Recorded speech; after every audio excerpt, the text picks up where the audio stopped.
الحمد لله رب العالمين والصلاة والسلام على رسول الأمين وعلى آله وصحبه أجمعين. وعن سهل بن سعد رضي الله تعالى عنه أن امرأة جاءت إلى رسول الله صلى الله عليه وسلم ببردة منسوجة فقالت نسجتها بيدي لأكسوكها فأخذها النبي صلى الله عليه وسلم محتاجا إليها فخرج إلينا وإنها لإذاره فقال فلان أكسونيها ما أحسنها فقال نعم فجلس النبي صلى الله عليه وسلم في المجلس ثم رجع فطواها ثم أرسل بها إليه فقال له القوم ما أحسنت لبسها النبي صلى الله عليه وسلم محتاجا إليها ثم سألته وعلمت أنه لا يرد سائلا فقال إني والله ما سألته لألبسها انما سألته لتكون کفنی قال سهل فكانت کفنه رواه البخاری. بڑی پیاری حدیث آج کے درس میں آپ کے سامنے بیان کی گئی ہے اور میں امید کرتا ہوں کہ آپ میں ایک ہر آدمی اس حدیث کو بیٹھ کر سنے. راوی حدیث حضرت سہل بن سعد رضی اللہ تعالیٰ عنہ ہے. اس حدیث کی خاصیت یہ ہے, اس حدیث کی اسپیشلٹی یہ ہے کہ اس حدیث کے اندر اللہ کے نبی صلی اللہ علیہ وسلم کے بارے میں یہ بات بتلائی گئی کہ اللہ کے نبی صلی اللہ علیہ وسلم جہاں پر لوگوں کو ایثار اور ہمدردی کی آپ تعلیم دیتے تھے, یعنی اللہ کے نبی صلی اللہ علیہ وسلم جہاں پر لوگوں کی ضرورتوں کو پورا کرنے کا حکم دیتے, وہیں پر اللہ کے نبی کی خوبی یہ تھی کہ آپ علیہ السلام وقت کے نبی ہیں, لیکن اللہ کے نبی صلی اللہ علیہ وسلم اپنی ضرورت سے زیادہ کسی اور کی ضرورت کو آپ پورا کرتے. یہ اللہ کے نبی کا ہمارا طریقہ تھا. اس حدیث میں یہی بات بتائی گئی ہے. آج بہت سارے علماء یہ ہیں کہ آج ممبر پہ سے اور خطبوں میں بہت ساری باتیں کرتے ہیں, لیکن عمل کے میدان میں کبھی کبھار ہم لوگ وہ باتیں کر دیتے ہیں جو ہم نہیں کرتے ہیں. لیکن اللہ کے نبی وہ تھے جو بات آپ کرتے تھے وہی بات کو آپ عمل بھی کرتے تھے. سہل بن سعد رضی اللہ تعالیٰ سے روایت ہے, فرماتے ہیں ان امرأة جاءت الى رسول اللہ صلی اللہ علیہ وسلم, اللہ کے نبی کے پاس ایک عورت آئی. اللہ کے نبی کے پاس ایک عورت آئی.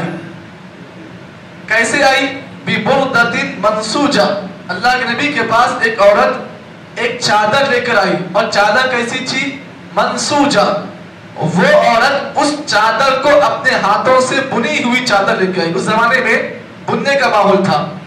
یہ جو عورت اللہ کے نبی کے پاس آئی ایک تحفہ لے کر آئی, اور تحفے میں کیا چیز لے کے آئی؟ ببردۃ منسوجہ, ایک اپنے ہاتھوں سے بنی ہوئی چادر کو اللہ کے رسول کے پاس لے کر آئی. فقالت, اس عورت نے اللہ کے رسول سے کہا نبشتها بیدی لأکسوک, اللہ کے رسول اس چادر کو میں نے اپنے ہاتھوں سے اس لیے بنا ہے تاکہ آپ اس چادر کو پہنے. تحفہ لے کر آئی اللہ کے رسول, اور تحفہ اتنا قیمتی ہے کہ اس تحفے کو میں نے اپنے ہاتھوں سے بنا ہے تاکہ آپ, میری خواہش یہ ہے کہ آپ اس چادر کو پہنے. اب اللہ کے نبی نے کیا کیا؟ دیکھو ہمارے پاس جب تحفہ دینے کا ماحول ہوتا ہے نا تو ہم دیکھتے ہیں تحفہ کتنا بڑا ہے تب قبول کرتے ہیں. یہاں پر دیکھو ایک عورت چادر لے کر آئی, اور چادر کیسی ہے؟ اپنے ہاتھوں سے بنی ہوئی ہے. وقت کا نبی ہے, یوں سمجھیے کہ اس کائنات کا سب سے بڑا آدمی ہے, یعنی اللہ کے نبی صلی اللہ علیہ وسلم نبیوں کے نبی ہیں, امام الانبیاء ہیں, اور اللہ کے نبی کو تحفہ دیا جا رہا ہے. اور تحفہ کیسا ہے؟ معمولی چادر ہے, اور چادر بھی کیسی ہے؟ ریشم کی نہیں, کاٹن کی نہیں, بلکہ چادر کیسی ہے؟ ایک معمولی دھاگے سے بنی ہوئی چادر ہے. اب اللہ کے نبی نے کیا کیا؟ دیکھیں نبی کے اخلاق دیکھو. آپ صلی اللہ علیہ وسلم نے فَأَخَذَهَا نبی صلی اللہ علیہ وسلم, اللہ کے نبی نے اس تحفے کو لے لیا. نبی نے یہ نہیں کہا ہے میں اتنا بڑا آدمی, ہاں, اور تم مجھے چھوٹا تحفہ دے رہی ہو, میں تمہارا تحفہ قبول نہیں کرتی, میں کرتا نہیں قبول. اللہ کے نبی کیا کیا؟ فَأَخَذَهَا نبی صلی اللہ علیہ وسلم, اللہ کے نبی نے اس تحفے کو قبول کیا. اور کیا کیا؟ قبول کرنے کے بعد آپ نے یہ بھی کام کیا محتاجا الیہا, پھر وہ جو تحفہ جو عورت دی تھی نا, نبی صلی اللہ علیہ وسلم اپنے گھر کو گئے اور اسی چادر کو پہن کر اس عورت کے سامنے آپ آ گئے. فخرج الینا وانها لادارا، اللہ کے نبی نے اس چادر کو کیا کیا؟ اپنے جسم پر اپنی ازار کو آپ نے بنا دیا. یعنی ازار جو ہوتا ہے نا تہبند، آپ نے اس کو ویسے باندھ دیا. فقال فلان، جیسے اللہ کے نبی صلی اللہ علیہ وسلم اس چادر کو پہن کر ازار نما شکل میں آئے تو صحابہ کی محفل میں آپ بیٹھ گئے. اب اکسیناہا ما احسن صحابہ کا رسول، چادر ماشاءاللہ بڑی خوبصورت ہے، کہاں سے لے کر آئے؟ چادر جو آپ نے پہنی نا بڑی خوبصورت ہے. آپ نے کہا فقال نعم، ہاں چادر بڑی اچھی ہے.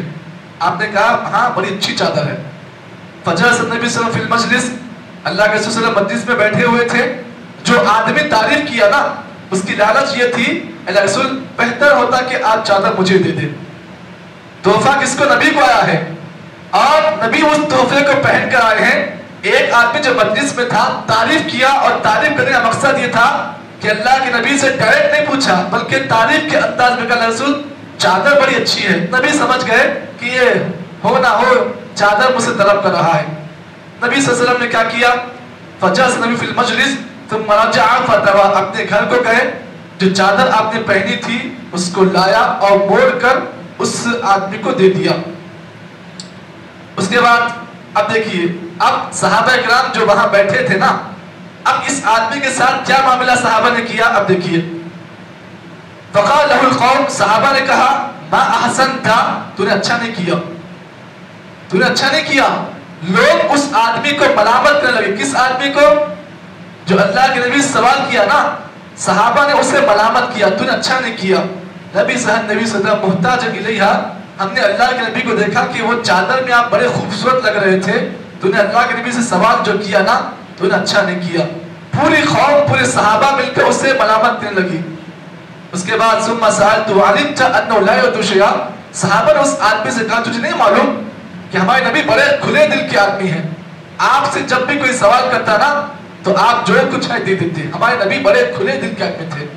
آپ سے جب کوئی آدمی مانگتا نا تو آپ جو چیز مانگی گئی آپ اس کو دے دیتے. نبی آگے پیچھے نہیں ہوتے. کوئی آدمی جب مانگنے آتا اللہ کے نبی سے، اگر آپ کے پاس ہوتا تو آپ اسے دے دیتے.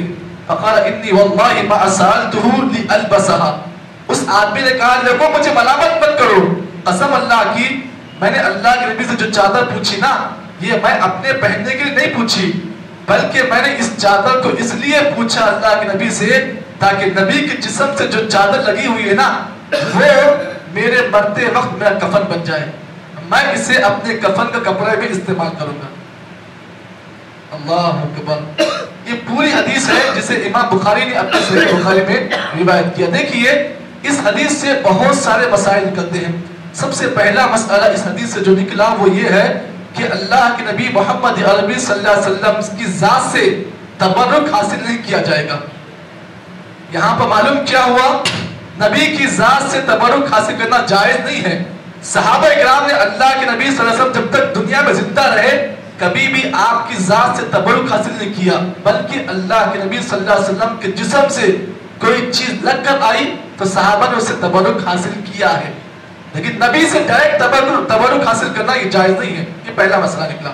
دوسرا مسئلہ اس حدیث سے معلوم یہ ہوا کہ ایک بڑے آدمی کی اخلاق کی خوبی یہ ہے، جماعت کا امیر ہے، جمعیت کا امیر ہے، مسجد کا امام ہے یا پھر قوم کا امام ہے، قوم کے امام کے اعلیٰ اخلاق کی دلیل یہ ہے کہ وہ تحفہ جب کوئی آدمی دے دے تو تحفے کو توڑے نہیں بلکہ تحفہ جو بھی اسے قبول کر لے. چاہے تحفے میں آپ کو بکرے کے کھر بھی دیا جائے یا تحفے میں آپ کو دال بھی دیا جائے تو آپ کا اخلاق یہ ہونا چاہیے کہ تحفہ دینے والے کی آپ نیت کو دیکھیں، تحفہ کیا دیا جا رہا ہے اس کو آپ نہ دیکھیں. ہمارے پاس کیا ہوتا ہے، دیکھتے لفافہ کتنا موٹا ہے، ہاں کتنا موٹا لفافہ ہے تب قبول کرتے، لفافہ ذرا چھوٹا رہا کو بھائی میں تحفہ نہیں لیتا. یہ ہمارے علماء آج ایسے بھی ہیں. جی ہاں، آپ کو بہت سارے عالم بھی ملیں گے، بہت سارے ایسے لوگ ملیں گے. تیسرا اس حدیث سے مسئلہ یہ نکلا کہ اگر کوئی آدمی تحفہ دے تو تحفے کو قبول کرنا چاہیے. چوتھا مسئلہ اس حدیث سے یہ نکلا کہ اگر کوئی عورت کسی آدمی کو کوئی تحفہ دیتی ہے تو تحفہ لینے سے پہلے پوچھا جائے گا کہ یہ تحفہ تو دے رہی ہے یا یہ تیرے پیسے یا تیرے شوہر کے پیسے یا تیری محنت کی کمائی ہے. اگر وہ کہتی ہے محنت کی کمائی ہے تو پھر اس آدمی سے اس عورت سے تحفہ مل سکتے ہیں. لیکن یہاں پر ایک مسئلہ یہ بھی نکلا کہ اگر کوئی بیوی اپنے شوہر کی اجازت کے بغیر کسی کو اگر تحفہ دیتی ہے تو وہ تحفہ لینا جائز نہیں ہے اس وقت تک جب تک کہ شوہر کی رضامندی اس میں شامل حال نہ ہو. اور بھی کچھ مسائل اس حدیث میں آپ کو ملیں گے انشاءاللہ. کل کے درس میں باقیہ مسائل پیش کی جائیں گے. اللہ دعا ہے کہ اللہ تعالیٰ مجھے اور آپ کو جتنی باتیں اس حدیث میں بتائی گئی ہیں صحیح معنی میں عمل توفیق عطا فرمائے. سبحان اللہ بحمدہ سبحانک اللہم وبحمدک اشہد ان لا الہ الا انت نستغفرک ونتوب الیک.